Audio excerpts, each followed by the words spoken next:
fiel. Se coloque de pé, nós vamos orar ao Senhor.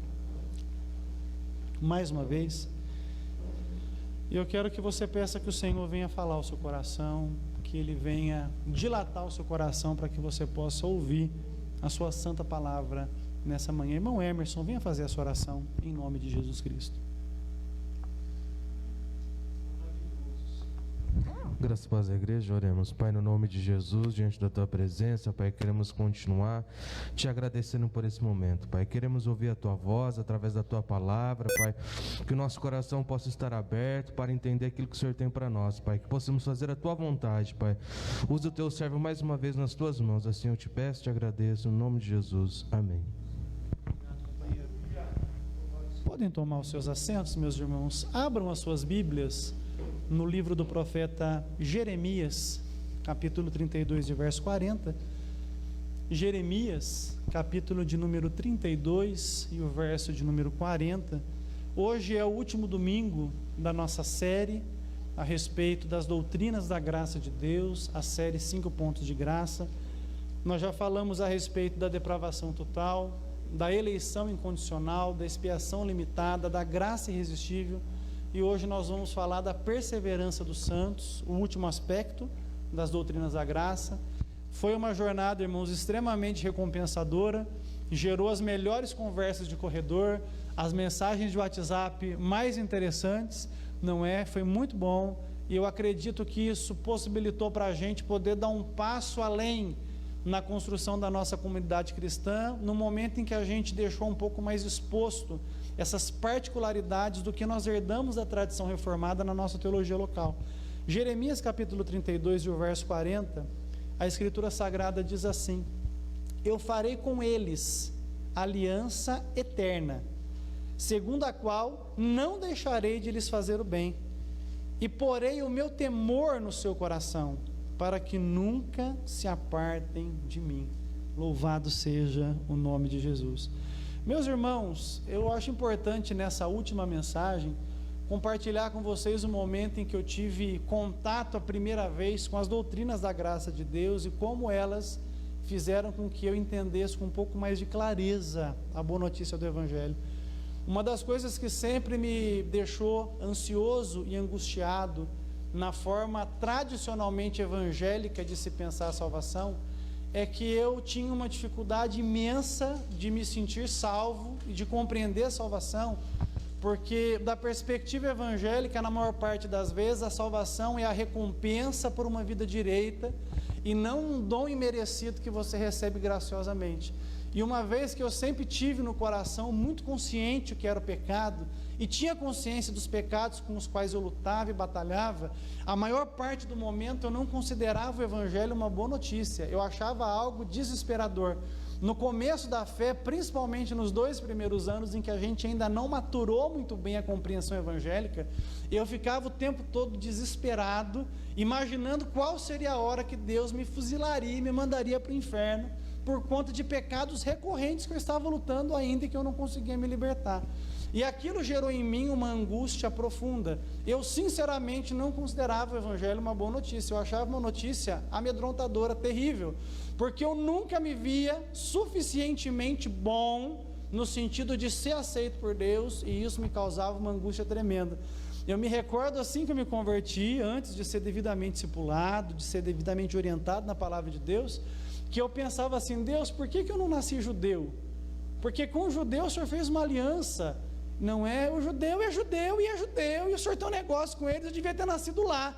Como eu nasci gentil e eu criei, eu vou ter que me esforçar demais, eu vou ter que viver uma vida perfeita demais, e capaz de eu não chegar, porque vai ver que eu não fiz bastante. Era uma compreensão raquítica que eu tinha, até que eu fosse devidamente discipulado.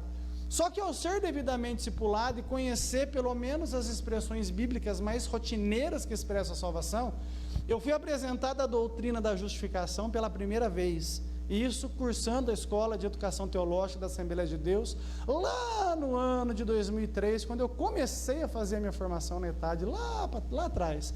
E aí a doutrina da justificação foi algo que eu não tinha ouvido ainda na igreja, nunca tinha ouvido uma pregação sobre ela. E em 22 anos, pertencendo ao movimento pentecostal, eu nunca ouvi uma pregação sobre a doutrina mais importante da Bíblia Sagrada, que é a doutrina da justificação. John Wesley dizia com muita clareza: se um cristão não sabe o que é justificação, ele não é cristão ainda, ele é pagão, porque ou nós entendemos o que essa doutrina significa, ou nós não entendemos o plano de salvação. E ao entender a justificação, eu tive um alívio. Eu aprendi finalmente que por causa do que Cristo fez na cruz, eu tenho uma boa posição diante dele. Mas ainda pesava nessa posição o fato de que a tradição teológica que eu pertencia considerava a justificação uma dádiva que poderia ser perdida se eu não me portasse direito. E dessa forma eu continuei angustiado, porque agora eu já era capaz de afirmar que Jesus tinha me salvado. Eu já conseguia enxergar a salvação, já me sentia salvo. Só que eu ainda convivia com o fato de nunca saber se eu já tinha passado do limite da tolerância de Deus. O meu questionamento interior era: eu sei que Deus perdoa o pecado, mas e se eu passei do limite do que Ele perdoa? Quem pode falar para mim se eu passei do limite ou não? Quem pode falar assertivamente que eu ainda estou salvo ou não, se a justificação é uma dádiva que é me dada, mas que eu posso perder a qualquer momento? É uma dádiva de cristal, se eu deixar aqui no chão ela quebra e eu não posso mais obtê-la. E aquilo prorrogou a minha angústia. Mas o ambiente acadêmico, irmãos, ele me proporcionou algo que eu não tinha até então: a possibilidade de estudar o que a igreja cria, não é? E aí eu fui pegar a história da igreja, e passei pelos pais da igreja, e passei por Agostinho. E Agostinho fala no século IV a respeito disso que eu prego para vocês semana após semana. E ali de Agostinho eu passei para os reformadores. E quando eu passei a estudar a obra de Martim Lutero, quando eu passei a estudar George Whitefield, quando eu passei a estudar João Calvino, quando eu passei a estudar John Wesley, eu comecei a entender que até então eu conhecia somente o Jesus que salva, cura, batiza com o Espírito Santo e que leva para o céu. Mas que o Evangelho de Jesus eu não conhecia ainda, não tinha ideia do que era. E quando comecei a estudar as doutrinas da graça de Deus, eu entendi a salvação pela primeira vez. E desde então, eu comecei a sentir uma coisa que eu não tinha a consciência: alegria de salvação. Paz de alma, porque eu percebi que a salvação é uma obra de Deus do começo ao fim. E que se eu chegar lá, eu vou chegar porque a graça dele segurou na minha mão e me sustentou, não pelo mérito que eu obtive na minha jornada, porque, honestamente falando, eu tenho consciência de não ter mérito algum. E quando nós estudamos as doutrinas da graça de Deus, a perseverança dos santos, ela é a coroa. É a doutrina que grita que Deus vai fazer o que Ele prometeu fazer, e isso traz ao nosso coração muito alento. Então hoje eu vou dividir a mensagem em 4 tópicos. Eu tradicionalmente uso 3, vão ser 4 hoje, talvez eu até atrase uns 10 minutos. A primeira, definir o que é perseverança dos santos, biblicamente, é isso. A segunda, desmistificar os espantalhos sobre a doutrina. Então, algumas pessoas usam essa doutrina para o mal, e eu vou orientar para vocês que a Bíblia não nos permite usá-la para o mal. A segunda coisa, mostrar para vocês o que ela é biblicamente, e vamos ler pelo menos uns 10 versículos de 80 possíveis que confirmam que essa doutrina é verdade. E por fim, traremos uma prática pastoral, para a gente entender no cotidiano da igreja quais são as implicações de nós crermos que os santos perseverarão até o fim. Amém, meus irmãos?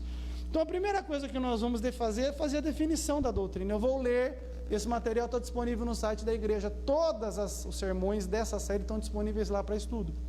A quinta verdade das doutrinas da graça é a perseverança dos santos, ou graça preservadora. A Bíblia ensina que todos os eleitos serão guardados pelo poder do Pai. Nenhum dos escolhidos do Pai se perderá. Nenhum daqueles pelos quais o Filho morreu perecerá. Nenhum dos que foram ou forem regenerados pelo Espírito cairá da graça. Todos quantos receberam ou receberem a graça salvadora de Deus serão conduzidos para a glória, protegidos e preservados para sempre. A ampla abrangência da salvação já está completa. Indo desde a eternidade passada até a eternidade futura, a salvação é acertadamente vista como uma única obra da graça. Aqueles que Deus escolheu antes do princípio do tempo são aqueles que Ele salvará para sempre, quando não existir mais tempo. Todos os eleitos perseverarão, porque o próprio Deus persevera dentro deles e os habilita a apresentarem-se inculpáveis diante do trono. Abra sua Bíblia em Filipenses, no capítulo de número 1 e no versículo de número 6. Então, quando nós falamos da doutrina bíblica da perseverança dos santos, nós estamos dizendo que os eleitos de Deus perseveram na fé até o final, ainda que possam ter em vida pecados pontuais, tropeços momentâneos e até tempos de incredulidade.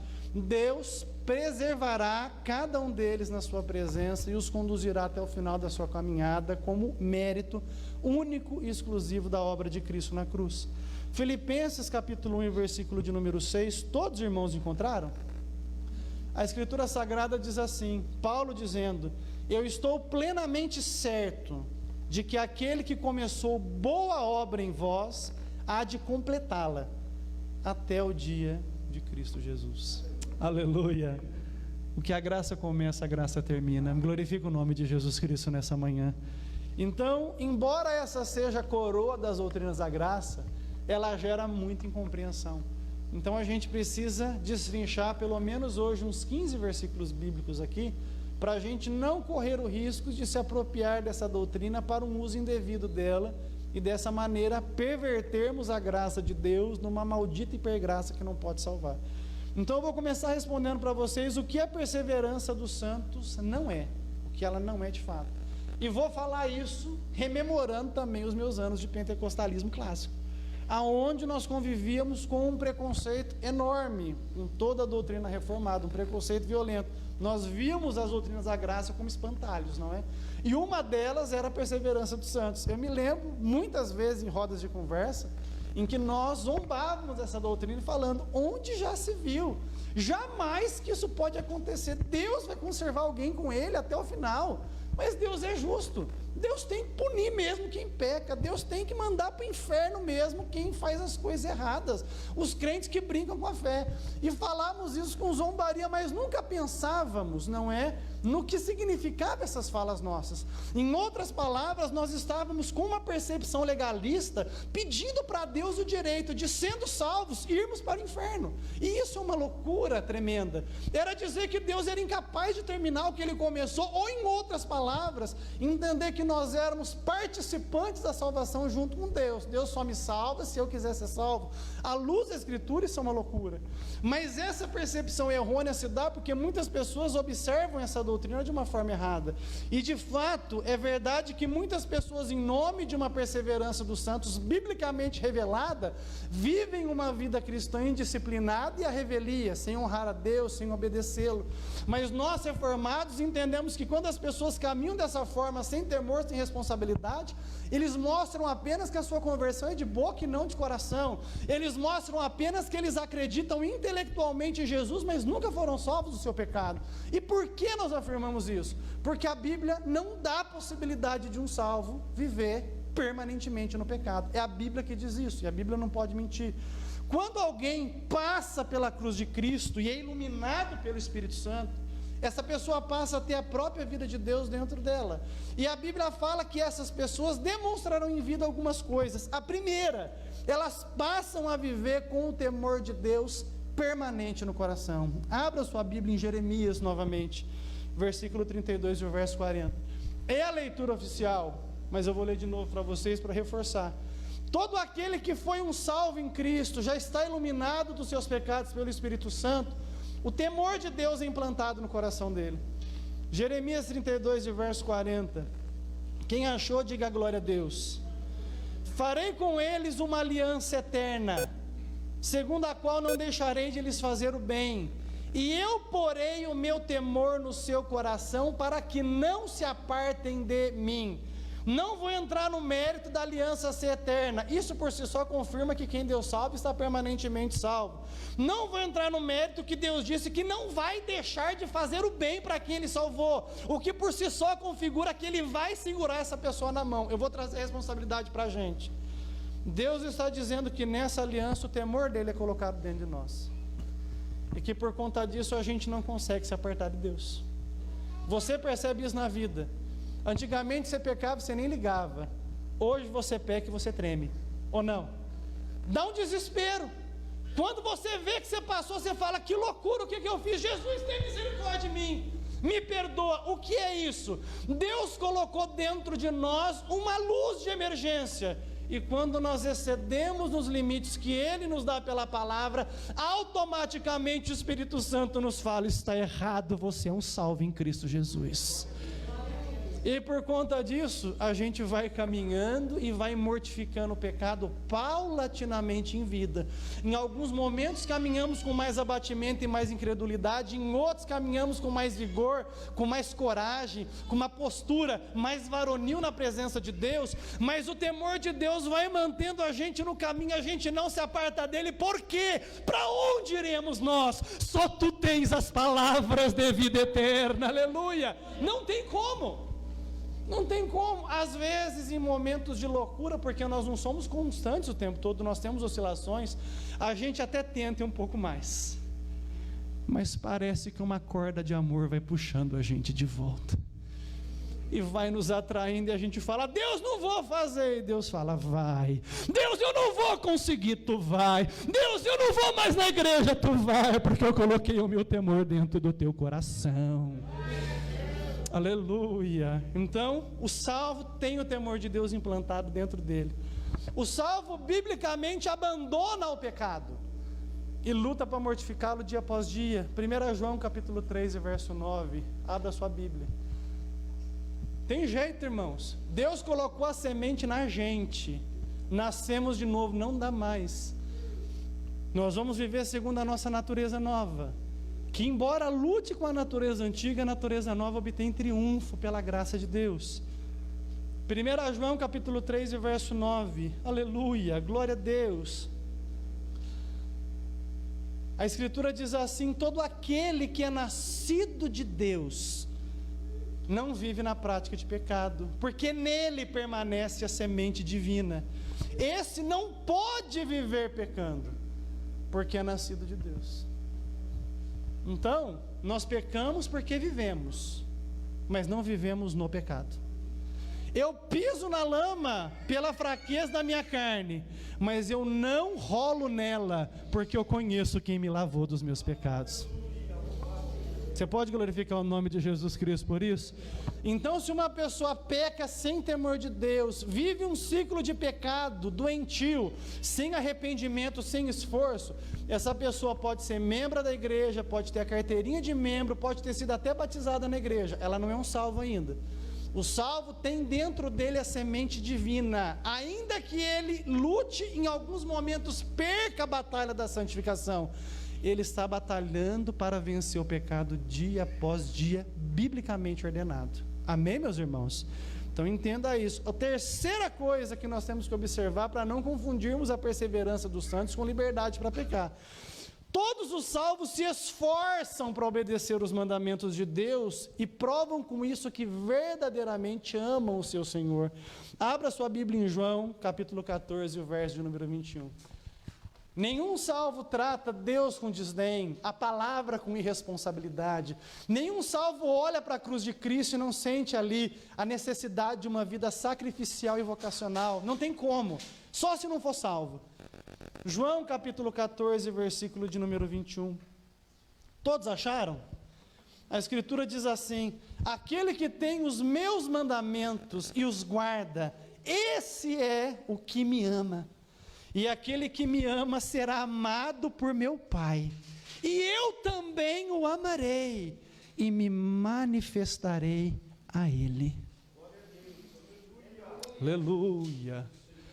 Então essa obra do temor implantado no nosso coração, a semente divina que Deus fez nascer em nós com a nova natureza que nós recebemos, nos leva a uma obediência em amor aos mandamentos de Deus.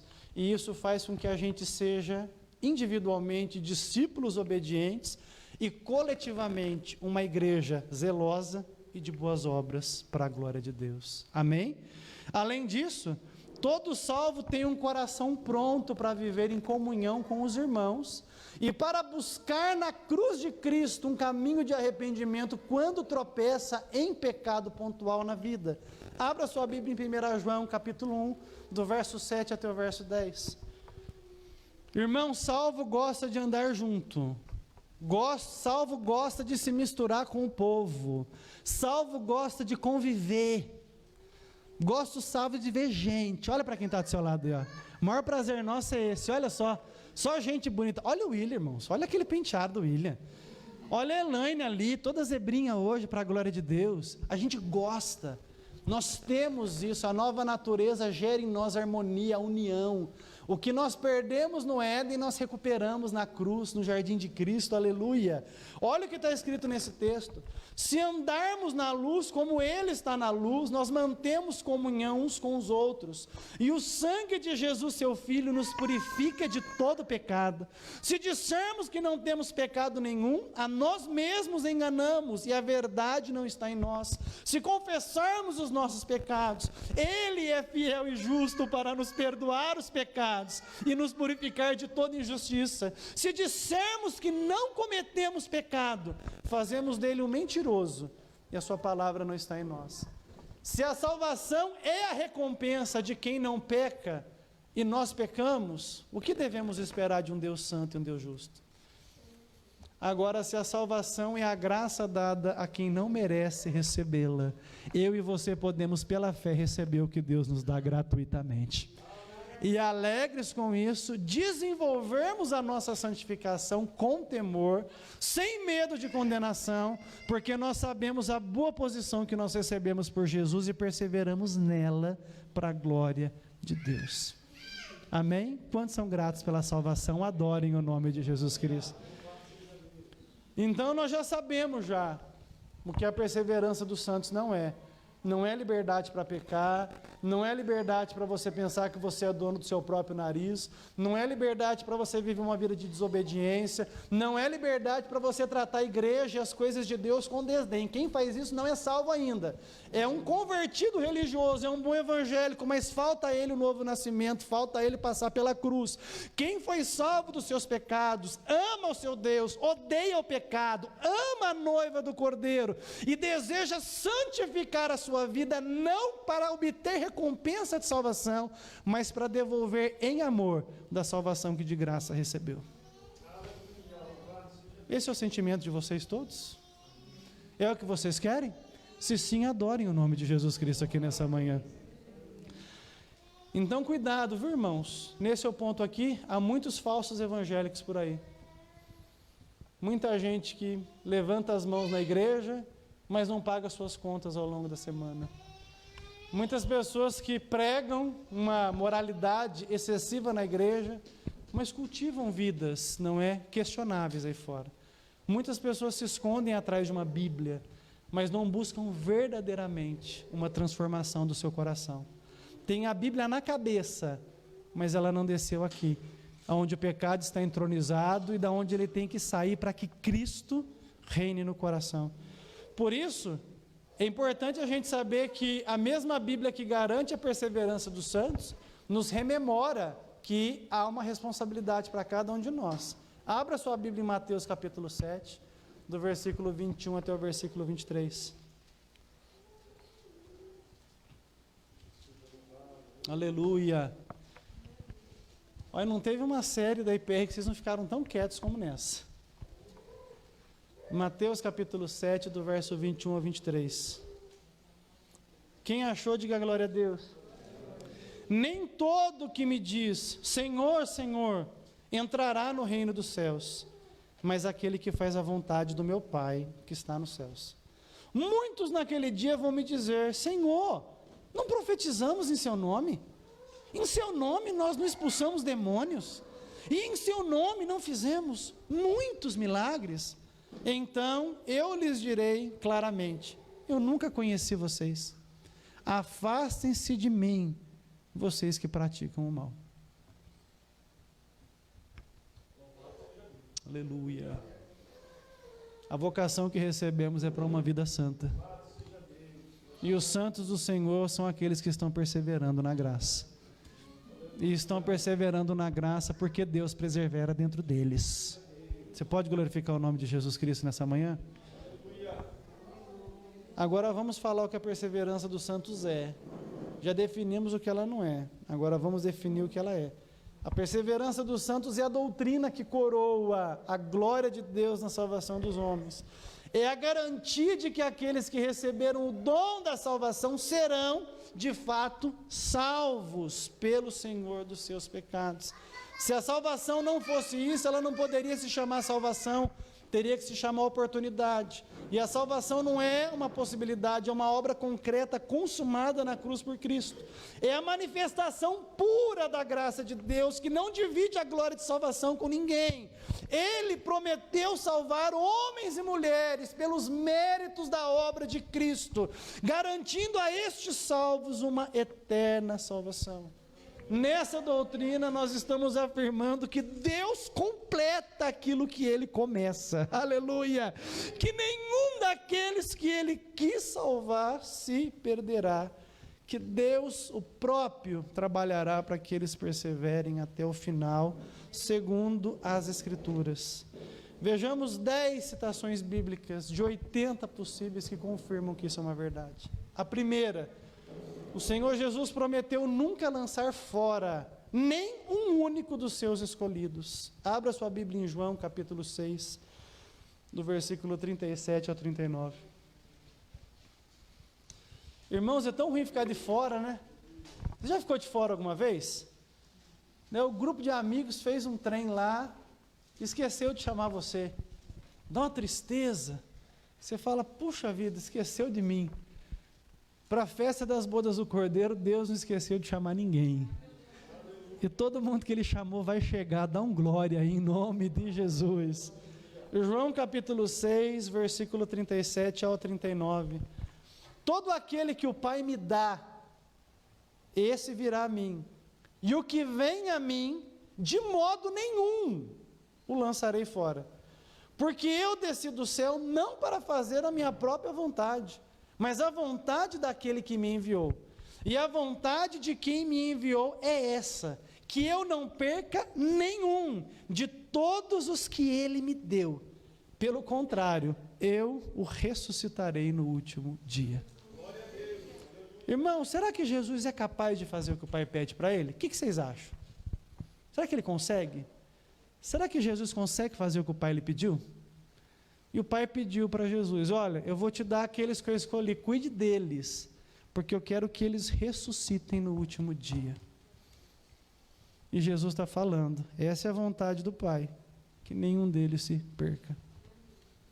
Você não vai se perder, porque Ele está segurando bem forte na sua mão. Aleluia, glória a Deus. Então, a primeira coisa que nós temos aqui é uma palavra de Jesus dizendo, eu não vou lançar fora nenhum daqueles que o Pai me der. Ontem nós estávamos assistindo à noite, depois de toda aquela correria, uma série por nome Superman Lois, né? O pastor Sérgio ama o universo de Cível, vocês sabem disso, eu sou bem geek, né? E no primeiro episódio tem uma cena de um sepultamento e é falada a cerimônia, uma cerimônia cristã, e eu achei muito engraçado que o ministro da cerimônia fala, assim como o Senhor prometeu que aqueles que o Senhor redimiria não se perderiam, nós devolvemos essa pessoa ao Senhor. E eu brinquei com a Hélida, essa mulher morreu reformada. Glórias a Deus, louvado seja Deus. Então, irmãos, Jesus não lança fora os que são dele, os que o Pai entregou para ele. Se nós, de fato, já estamos aliançados com Cristo com a salvação, não seremos lançados fora. Essa segurança não está no nosso desempenho espiritual, mas em quem segura a nossa mão. Você vai se ver na jornada muitas vezes amedrontado, porque o discipulado, irmãos, não é uma teoria coaching de sucesso o tempo todo. Nós vacilamos, tropeçamos, ficamos incrédulos, ficamos com medo às vezes, amedrontados, chega doença, chega desemprego, chega síndrome de pânico, a gente passa por todo perrengue nessa vida. Então, se a salvação fosse resultado da força que eu faço em segurar a mão de Jesus, uma hora eu ia largar. Mas a Bíblia fala exatamente o contrário. A salvação é o fato de que tem duas pessoas segurando nas minhas mãos para eu não cair. E essas pessoas são fortes o bastante para não me largarem. Abra sua Bíblia em João, capítulo 10, versículo 28 até o versículo 29. Esse é o Evangelho da graça de Cristo. Evangelho de João, capítulo 10, verso 28 e verso 29. Quem achou, diga a glória a Deus.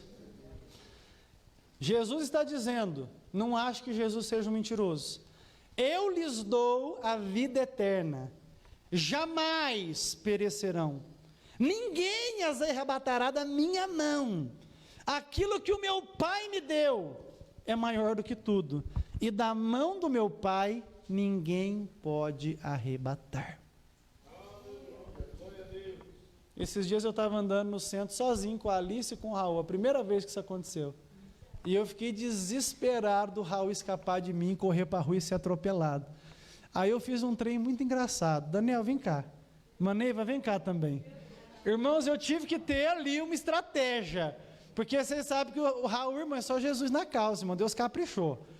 Ó, eu tenho, irmãos, comigo, que o Raul tem 4 anjos da guarda. Porque não é possível. E aí o que eu fiz? Eu aproveitei que a Alicia estava lá comigo também, a Alicia é mais responsável, né? Então vou colocar por ordem de altura, né? Ele vai ser eu, essa aqui vai ser a Alicia e eu vou ser o Raul. Eu falei, Raulzinho, faz o seguinte, para você não morrer, você vai ficar no meio da sua irmã. E aí, eu catei a mão dele e a Alicia catou a mão dele e fomos andando assim. Essa era a garantia que a gente tinha, que ele não ia sair correndo e morrer lá naquele centro mutuado. Mas você está vendo que tem 2 segurando a mão? É eles que estão segurando, não é o Raul. É a garantia de vida. A Bíblia fala, o Pai está segurando uma mão minha e Jesus está segurando a outra. Se você achar que você vai morrer, meu filho, você vai se perder, pelo amor de Deus, você está dizendo que Deus é incapaz de salvar você. Renda a glória a Deus. Ele está segurando a tua mão, aleluia. Quanta coisa aconteceu até hoje, que já era para você ter desistido faz tempo, mas você chegou, porque quem te segura é forte. Quem nos segura é forte, Ele nos protege. Além disso, Deus fez um juramento eterno, de que cumpriria os seus propósitos. E o maior propósito de Deus é a salvação dos seus eleitos. Abra sua Bíblia em Hebreus capítulo 6, do verso 17 até o verso 20.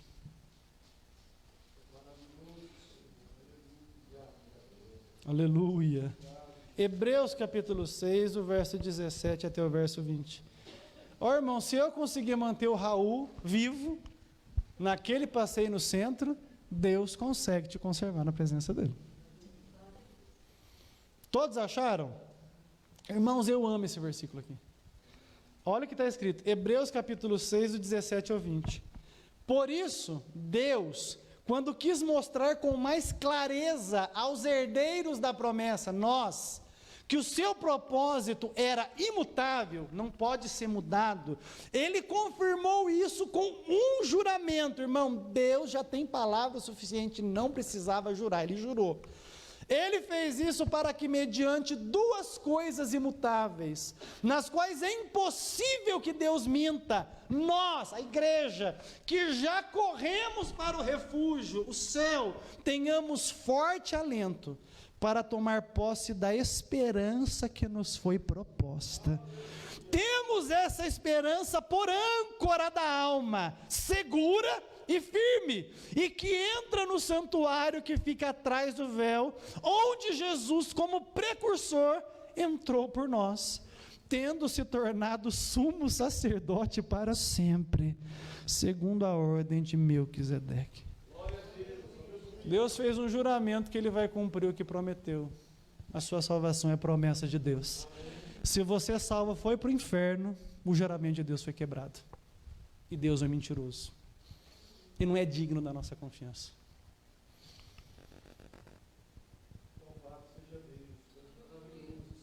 Você está sentindo tranquilidade na alma? Ele é obra dele. O que ele faz, ele faz. Glorifique o nome de Jesus Cristo nessa manhã. Quarto, Paulo garantiu que aqueles que foram escolhidos e predestinados seriam, por fim, glorificados. A glorificação é a transformação dos nossos corpos, que se dará na manifestação de Cristo em sua glória. Biblicamente, é impossível que um eleito não seja também glorificado. Romanos capítulo 8, do verso 28 ao 30. Um dos textos mais citados por nós, mas a gente para no verso 28. E nos esquecemos do 29 e do 30. E o 28 está dizendo isso. Romanos capítulo 8, do verso 28 ao 30. Quem achou, diga glória a Deus. Sabemos que todas as coisas cooperam para o bem daqueles que amam a Deus. Quem são esses?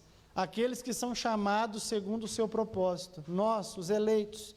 Porquanto, aos que de antemão conheceu, também os predestinou para serem conforme a imagem do seu Filho, a fim de que ele seja o primogênito entre muitos irmãos. E aos que predestinou, a esses também chamou. Então, predestinação, eleição incondicional. Chamou, a graça irresistível. Aos que chamou, a estes também justificou, a expiação limitada. E aos que justificou, a estes também glorificou, a perseverança dos santos. Biblicamente, quem foi eleito será glorificado. Não tem interrupção nesse processo. Você vai chegar, irmão, em nome de Jesus Cristo. Está puxado, mas você vai chegar. Está tudo dando errado, mas você vai chegar em nome do Senhor Jesus Cristo. Você pode glorificar a Deus nessa manhã? Quinto motivo, Paulo também ressaltou que não resta condenação alguma para aqueles que estão em Cristo Jesus. Romanos capítulo 8, verso 1. Abra sua Bíblia, por gentileza.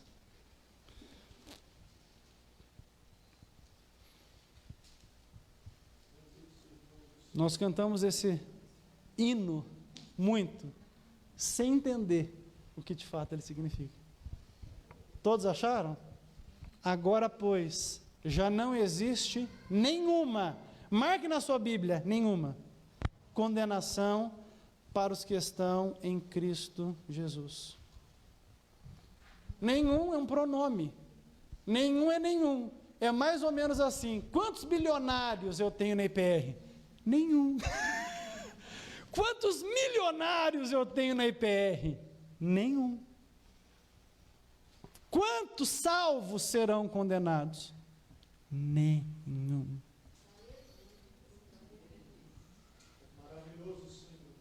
Não tem condenação nenhuma.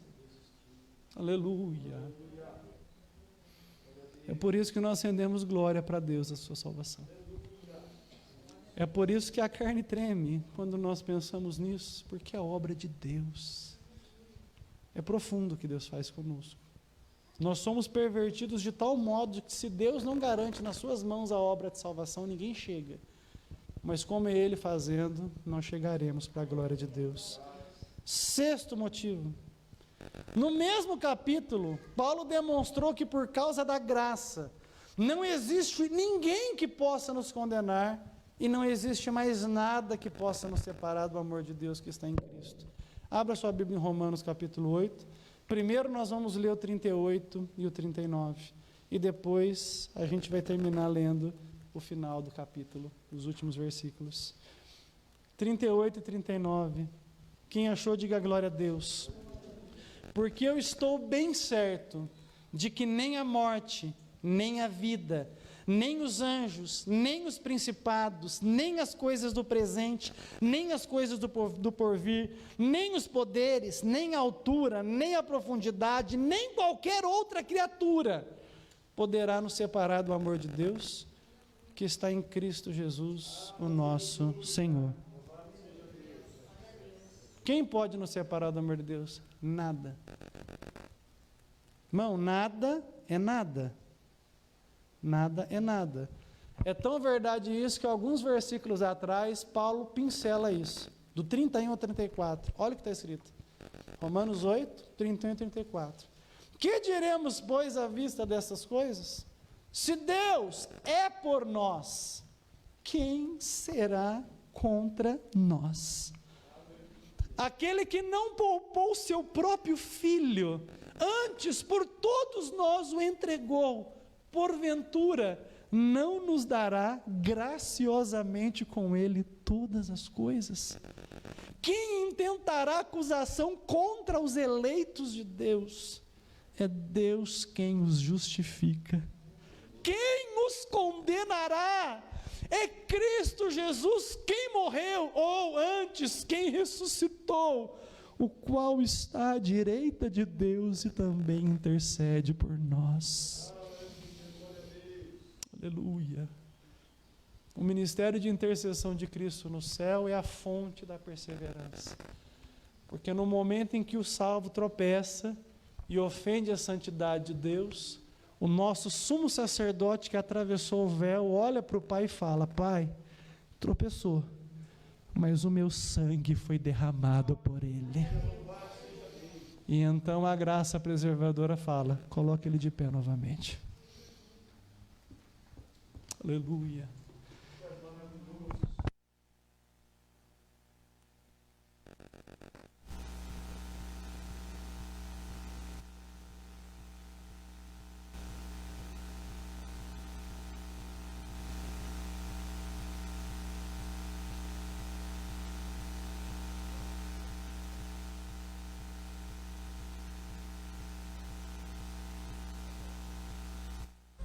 Mas eu sei quem foi que me salvou, e eu sei que Ele pode guardar o meu depósito até o fim.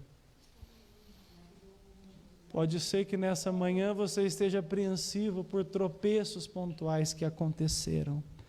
Há um sumo sacerdote no céu intercedendo por você, e o sacrifício dele garante sua salvação. Glorifique o nome do Senhor Jesus Cristo nessa manhã. O apóstolo Judas considerava os cristãos o povo que seria conservado por Deus até a manifestação do dia do Senhor. Abra sua Bíblia em Judas. Esse não é o traidor, é o irmão do Senhor. Judas, versículo 1 e versículo 24. Leremos os dois. Judas, versículo 1 e versículo 24. Todos os irmãos acharam? A Escritura diz assim: Judas, servo de Jesus Cristo e irmão de Tiago, aos chamados, amados em Deus Pai e conservados em Jesus Cristo. Algumas traduções dizem guardados, a palavra grega fala conservados. Agora o versículo de número 24. Ora, aquele que é poderoso para vos guardar de tropeços e para vos apresentar com exultação, imaculados, diante da sua glória.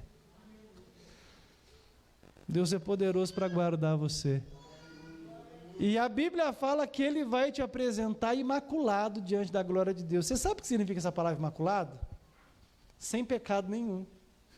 Irmão, qual de nós está sem pecado hoje? Só algum de vocês aí que não tem um pecado hoje. Levanta a mão, só para eu conhecer você. Para eu pegar um autógrafo. Você não tem nenhum pecado hoje. Todos vocês têm ao menos um pecado hoje? Então como que a Bíblia fala que a gente vai ser apresentado imaculado? É que lá não vai ser apresentado o Sérgio, pecador, mas a justiça de Cristo que está em mim. E como Cristo não pecou, e eu fui revestido de Cristo, quando eu chegar lá, o anjo vai puxar minha capivara, Sérgio Eduardo Gonçalves Fernando, deixa eu ver, justificado, passa. Não estão fazendo o passaporte da vacina? Você só vai entrar no estabelecimento vacinado. Irmão, copiaram do céu. Lá também só vai entrar quem foi vacinado. Vacinado com o sangue de Jesus Cristo. Aleluia. E lá não tem jeito, lá você não burla. Se foi lavado no sangue, tu entra para a glória do nome de Jesus. Amém? Tem glória a Deus nessa hora ou não? Oitava razão pela qual nós conservamos a fé na perseverança dos santos. Abra sua Bíblia em 1 João capítulo 2, verso 19. O apóstolo João reconhece que os eleitos permanecerão na fé até o fim, como parte do plano de Deus em salvá-los, e que aqueles que não são parte das ovelhas de Cristo voltarão para o mundo de onde vieram.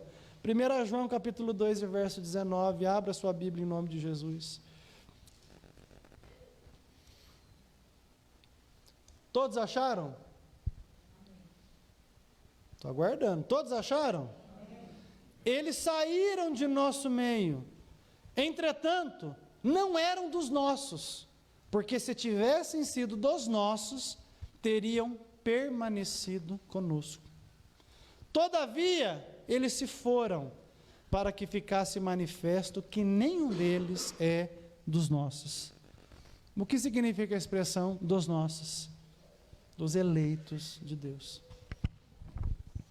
Quem é, permanece no reino de Deus. Pode trocar de igreja, mas nunca troca de Salvador. Você pode glorificar o nome de Jesus Cristo por isso? Nona razão.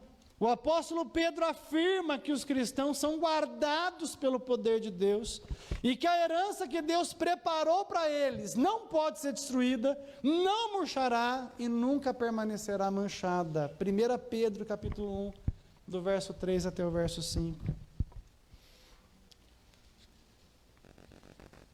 Aleluia, glórias a Deus, santa palavra de Deus. 1 Pedro, capítulo 1, do verso 3 ao 5. Quem achou, diga glória a Deus. A Escritura diz assim: bendito seja o Deus e Pai de nosso Senhor Jesus Cristo, que segundo a sua grande misericórdia nos regenerou para uma viva esperança, mediante a ressurreição de Jesus Cristo dentre os mortos, para uma herança que não pode ser destruída, que não fica manchada e que não murcha, e que está reservada no céu para vocês, que são guardados pelo poder de Deus, mediante a fé, para a salvação preparada para ser revelada no último tempo. Aleluia. O que Deus te prometeu, ninguém destrói. O que Deus te prometeu, ninguém mancha.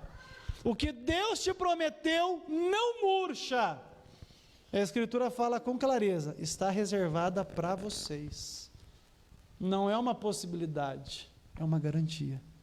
Está lá e vocês vão receber. Quem quer receber essa herança, dá um glória a Deus bem alto aí, em nome de Jesus. 10ª razão.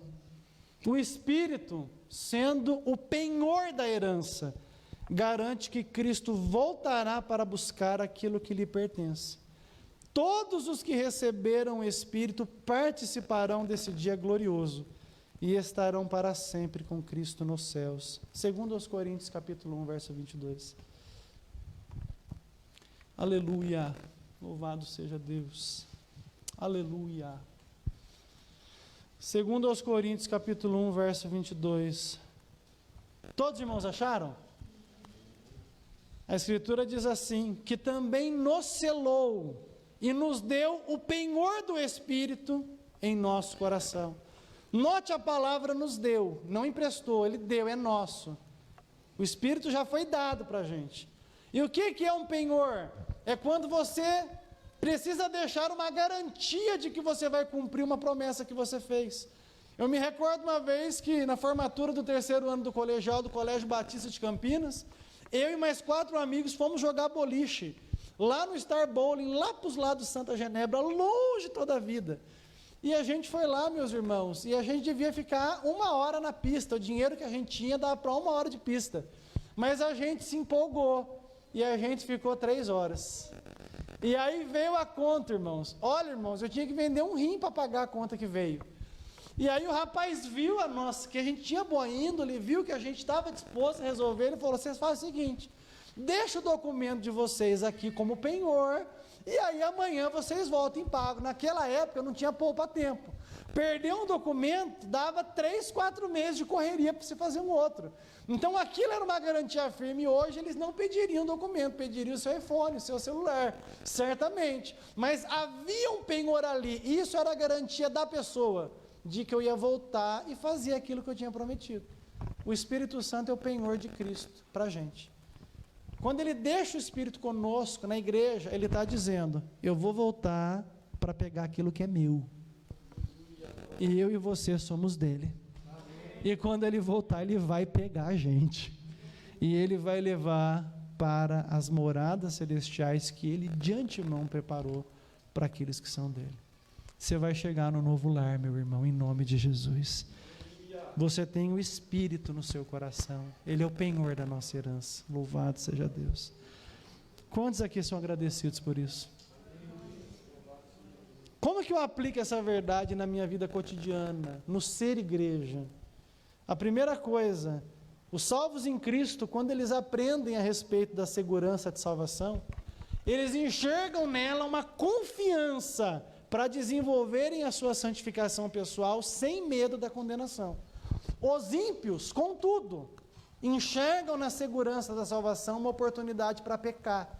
Então, a segurança da salvação coroa no seu coração se você é um salvo ou não.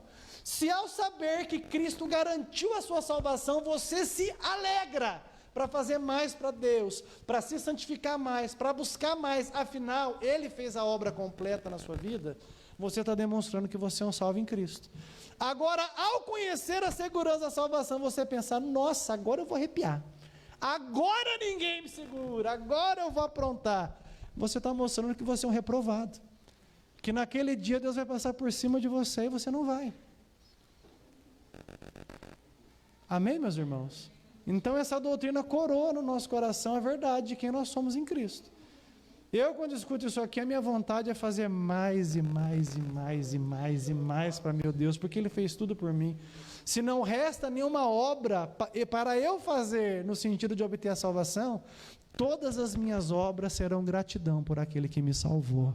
E eu vou fazer com afinco. Você pode glorificar o nome de Jesus? Romanos capítulo 6, verso 1 e 2, confirma isso. Abre aí.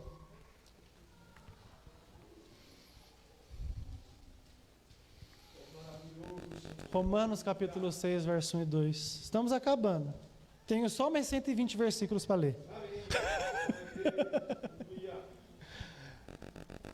Que aqui, irmãos, é tudo com Bíblia. Vocês sabem já, acostumaram já, né?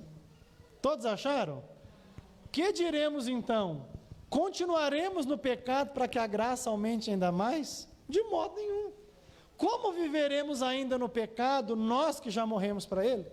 Tem jeito. Você já morreu para o pecado, você foi unido com Cristo no seu batismo. Você não vai continuar pecando, não dá. Você pode pecar pontualmente, mas viver na prática do pecado não tem jeito. A palavra não deixa que isso aconteça. Então, quando nós ouvimos a segurança da salvação, a forma como o nosso coração reage à verdade mostra se somos salvos ou não. Eu quero fazer mais para Cristo. Quem quer fazer mais também? Dá um glória a Deus aí. Segundo, a segurança de salvação deve inspirar em mim uma santa reverência por Cristo, por sua obra, não permitindo que o meu coração se ensorbebeça pelo meu bom desempenho espiritual e nem se abale fatalmente nos meus momentos de temor e de instabilidade. Eu rendo glória a Deus pela minha salvação, mas eu reconheço que falho, e quando falho, busco no próprio Cristo perdão. Abra sua Bíblia, por gentileza, em 1 Pedro. Capítulo 5, versículo 10.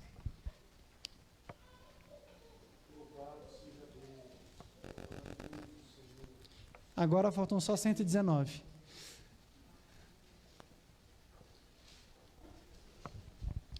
Todos acharam?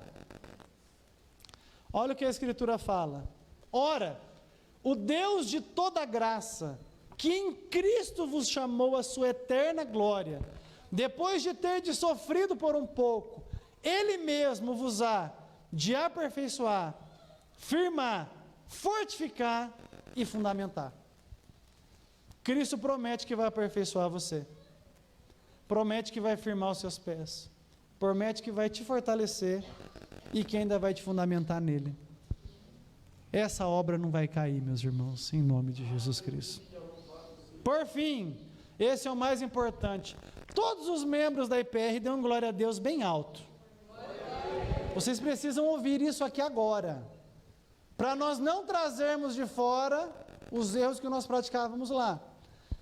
Quando eu acredito na perseverança dos santos, eu me liberto da cultura de condenação, que me faz levantar a voz contra aqueles por quem Cristo morreu, quando pontualmente eles apresentam momentos de fraqueza e de instabilidade no seu discipulado. Ao adquirir consciência de que tanto eu quanto eles estão de pé somente pela graça de Cristo, e que Deus promete conservá-los até o final, eu me sentirei encorajado a ajudá-los ao invés de desprezá-los. Assim, eu conseguirei cumprir a lei de Cristo e servirei bem como parte do povo de Deus. Por que você condena a pessoa? Porque o pecado dela é diferente do seu? Ou você não peca? Ou você não falha? Ah, mas ele não ajuda em nada, mas você é um mau falador, vive caluniando as pessoas aí fora. Ah, mas ele falta no culto, mas você vem com a cara amarrada, está aqui porque é obrigado muitas vezes. Você vai condenar porque o seu pecado é diferente? Não. Todos estão na mesma arca que é Cristo. E a gente vai ajudar um ao outro a ficar firme, constante e sempre abundante na obra do Senhor, sem palavras de condenação, porque é o que a Bíblia ensina. Romanos capítulo 14, verso 4. Quem achou, diga glória a Deus. Ninguém achou, né? Vocês prestaram atenção mesmo, né? Que bom. Romanos capítulo 14, verso 4. Amém? Quem és tu que julga o servo alheio? Para o seu próprio Senhor, esse servo está de pé ou cai, mas ele estará de pé, porque o Senhor é poderoso para sustentá-lo. Esse que você está desprezando, falando que não é crente, falando que é um desviado, a Bíblia está dizendo que Deus vai manter ele de pé. Só para te lembrar, ele não é servo teu, ele é servo de Deus. Então por que você vai levantar a voz contra ele? Você se acha melhor que ele? É você que se salvou? Você garantiu a sua salvação? Você pagou o preço de sangue para entrar lá? O mesmo sangue que comprou você, comprou o outro também. E quem nos comprou vai nos guardar no seu lar celestial. Então a gente abaixa a bola. O crente, quando entende a Bíblia, ele é bola murcha, sabia? Ele fica assim, ó, né? Toda vez que eu vejo um crente bola muito cheia, eu falo assim, ó, esse aí não entendeu ainda. O crente em Cristo é bola murcha. Não cresce para cima de ninguém, ele se mantém humilde. Por quê? Ele sabe quem o está mantendo de pé. Então ele rende glória para ele. Então quando ele vê alguém meio titubeando, irmão, levanta, em nome de Jesus, a gente consegue. Ele não chega lá com um dedão de fariseu, ô seu desviado, jumenta de Balaão, filho de Nabucodonosor, desviado, tu vai para o inferno desse jeito. Não, quem faz isso não entendeu nada. É um religiosão que quando chegar lá a porta vai bater na cara dele, pá! Você não entendeu nada. O caminho é estreito, aleluia. Para chegar a gente se curva, aleluia. A gente tem que ir assim curvadinho, prostrado, porque é graça, é graça, é graça, é graça, é graça, é somente graça. E quem sabe que é pela graça, fique de pé em nome de Jesus.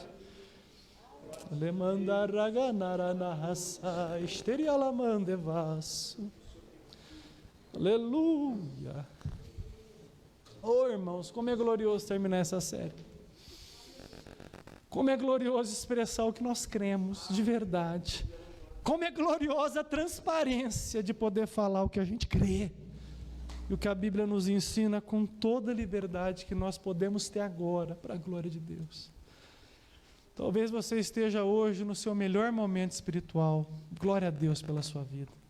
Talvez você esteja hoje no pior dia da sua caminhada cristã. Glória a Deus pela sua vida do mesmo jeito. Porque servimos um Deus que nos ama no nosso pior dia, no nosso melhor dia também. Servimos a um Deus que é capaz de fazer de barro vaso para a sua glória.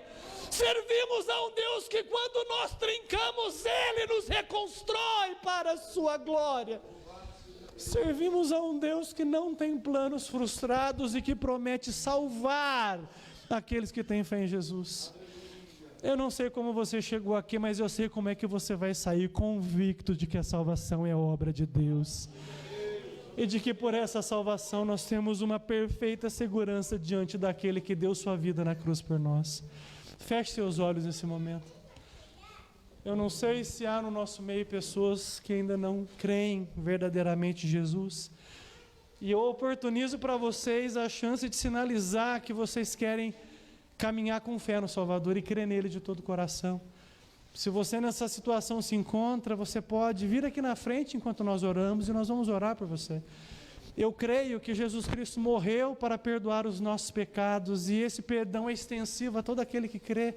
Quem sabe não é amanhã que Deus reservou para que você creia. Quem sabe não é amanhã que Deus preparou para que você dê as costas para o mundo e creia em Jesus de todo o seu coração. Então, se você deseja isso, enquanto nós estivermos orando, vem aqui na frente, eu quero orar por você. E certamente o nosso bom Deus vai te guardar, vai te sustentar, porque as ovelhas de Cristo ouvem a sua voz e o seguem. E você, meu irmão, que já é ovelha, já chegou, já está aqui, receba refrigério do céu no seu coração nessa manhã. Receba o sopro do Espírito renovado na sua vida. Deus está tirando do seu coração a justiça própria, esse medo tolo de que você pode se perder, para que você se apegue com firmeza no que já foi dado a você e cresça nisso para a glória de Deus. Pastor Daniel, venha fazer essa oração em nome de Jesus.